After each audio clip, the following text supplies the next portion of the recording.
حضور صلی اللہ علیہ وسلم نے ارشاد فرمایا، جس کو یہ 3 چیزیں مل جائیں خدا اسے اپنی حفاظت میں لے لیتا ہے اور اسے جنت میں داخل فرمائے گا، جن میں پہلی چیز ہے کمزور پر نرمی، اور دوسری ہے والدین پر شفقت، اور تیسری ہے خادموں کے ساتھ بہترین سلوک۔ نبی کریم صلی اللہ علیہ وسلم نے ارشاد فرمایا، میں نے اللہ تعالیٰ سے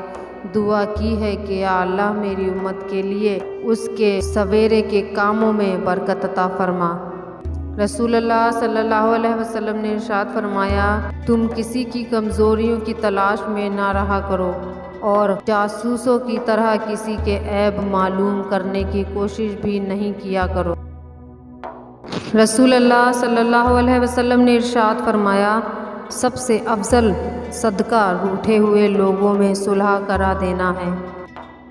محمد مصطفیٰ صلی اللہ تعالیٰ علیہ وسلم نے ارشاد فرمایا،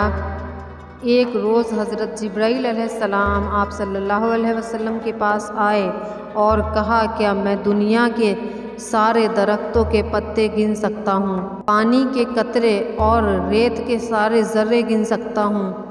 لیکن اس شخص پر اللہ تعالیٰ کی رحمتوں کی تعداد نہیں